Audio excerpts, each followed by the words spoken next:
ద్వారక ఈ పేరు వినగానే మనకు గుర్తొచ్చేది శ్రీకృష్ణుడు.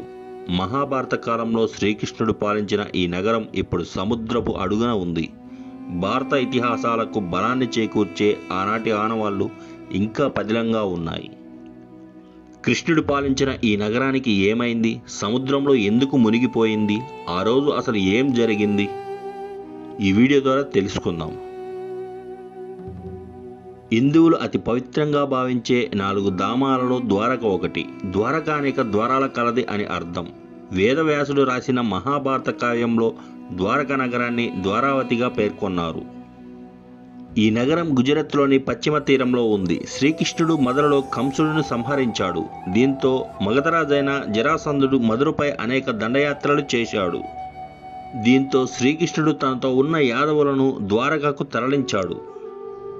అనంతరం సముద్ర గర్భంలోని దీవుల సమూహాలన్నీ కలిసి అద్భుతమైన ద్వారక నగరాన్ని నిర్మించారు.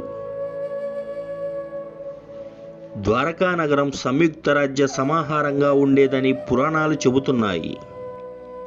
అందకులు, వృష్టులు, భోజులు ఇందులో భాగస్వాములు. ద్వారకాను పాలించిన యాదవులను దసరాస్ అంటారు. వాసుదేవ, కృష్ణుడు, బలరాముడు, సాత్యకి, కృతవర్మ, ఉద్ధవుడు, అక్రూరుడు, ఉగ్రసేనుడు ద్వారకలో నివసించిన యాదవ ప్రముఖుల్లో ముఖ్యులు. ఆ కట్టడాలు మహా అద్భుతం. గోమతి నదీ తీరంలో ప్రణాళికాబద్ధంగా ద్వారక నగరాన్ని నిర్మించారు. నిర్వహణ సౌలభ్యం కోసం నగరాన్ని 6 విభాగాలుగా చేశారు. నివాస ప్రదేశాలు, వ్యాపార ప్రదేశాలు, వెడల్పైన రాజమార్గాలు, వాణిజ్య కూడళ్లు, సంతలు, రాజభవనాలు, అనేక ప్రజోపయోగ ప్రదేశాలతో ద్వారక నిర్మితమైంది. రాజ్యసభ మండపం పేరు సుదర్భ సభ. ఇక్కడ రాజు ప్రజలతో సమావేశం జరిపేవారు. అందమైన కట్టడాలతోనే కాదు, ప్రకృతి సోయగాలో నగరం స్వర్గాన్ని తలపించేది. సముద్ర తీరంలో ఆ ప్రాంతం ఆహ్లాదకరంగా ఉండేది. కురుక్షేత్ర యుద్ధం జరిగిన 16 సంవత్సరాల తర్వాత ఈ నగరం సముద్ర గర్భంలో కలిసిపోయింది. మహాభారత యుద్ధం క్రీస్తుపూర్వం 3138లో జరిగింది. ఆ తర్వాత 36 ఏళ్లు శ్రీకృష్ణుడు ద్వారకలో నివసించాడు. కృష్ణుడి తర్వాత యాదవరాజులు పరస్పరం తమలో తామే కలహించుకోవడం వల్ల సామ్రాజ్యం పతనమైనట్లు చెబుతారు. యాదవ్ కులం కూడా అంతఃకలహాలతో నశిస్తుందని గాంధారి శపించింది. యాదవ్ సామ్రాజ్యం పతనం తర్వాత బలరాముడు యోగం ద్వారా దేహాన్ని త్యజించాడు. కృష్ణుడు అరణ్యాలకు వెళ్ళాడు. అక్కడి నుండి నేరుగా స్వర్గానికి వెళ్ళాడని మహాభారతంలో ఉంది. ఒక బోయవాడి బాణం వలన కృష్ణుడు గాయపడి దేహాన్ని త్యజించాడని మరికొన్ని పురాణాలలో ఉంది.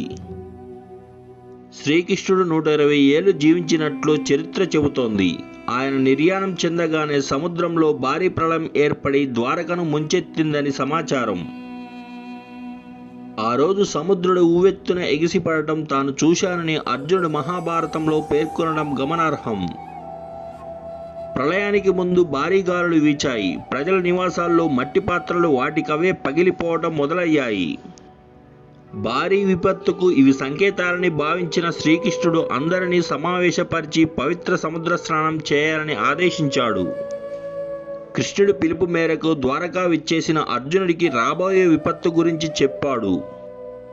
మరో వారం రోజుల్లో ద్వారక సముద్రంలో మునిగిపోనుందని తెలిపాడు. ద్వారకా ప్రజలను సురక్షిత ప్రాంతానికి తరలించాలని సూచించాడు. ఆ తర్వాత శ్రీకృష్ణుడు అరణ్య బాట పట్టడం, ప్రాణాలు త్యజించడం జరిగిపోయాయి. దీంతో అర్జునుడు శ్రీకృష్ణ బలరాములతో సహా యాదవులందరికీ అంత్యక్రియలు నిర్వహించి ద్వారకా ప్రజలను, సంపదను వాహనాల్లోకి ఎక్కించి సురక్షిత ప్రాంతానికి తరలించారు. వారంతా అలా నగరాన్ని దాటగానే సముద్రుడు ఉగ్ర రూపం దాల్చాడు. ఉవ్వెత్తున ఎగిసిపడుతూ క్షణాల్లో ద్వారక నగరాన్ని ముంచెత్తాడు. ఇదంతా ద్వారక ప్రజలు, అర్జునుడు కళ్ళ ముందే జరిగిపోయింది. అసలు ద్వారక గురించి పరిశోధనలు ఏమంటున్నాయి? క్రీస్తుపూర్వం 1443లో సాగర గర్భంలో ద్వారకాపురి మునిగిపోయినట్లు చరిత్రకారులు చెబుతున్నారు. ఈ మేరకు పలు గుజరాత్లోని జామ్నగర్ సముద్ర తీరంలో ఆనవాళ్లు లభించాయి. 1983-86లో గుజరాత్ సముద్ర తీరంలో జరిగిన ఓ పరిశోధనలో ఆసక్తికరమైన విషయాలు బయటపడ్డాయి. పశ్చిమ తీరంలో గోమతి నది అరేబియా సముద్రంలో కలిసే చోట సముద్ర గర్భంలో ఒక మహానగర శిథిలాలను పరిశోధకులు గుర్తించారు. గుజరాత్కు 20 కిలోమీటర్ల దూరంలో ప్రముఖ ఆర్కియాలజిస్ట్ డాక్టర్ ఎస్ఆర్ రావు ఆధ్వర్యంలో జరిగిన ఈ పరిశోధనలో ద్వారకా నగరం క్రీస్తుపూర్వం 3150 ఏళ్ల కిందిటిదని నిర్ధారించారు. అదే ద్వాపర యుగంలో కృష్ణుడు విశ్వకర్మ సాయంతో నిర్మించిన ద్వారకగా భావించారు.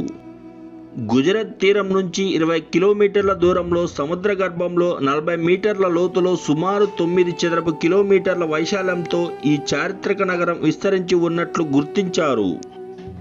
క్రమబద్ధమైన నిర్మాణాలకు సంబంధించిన రాతి కట్టడాల ఫోటోలను విడుదల చేశారు.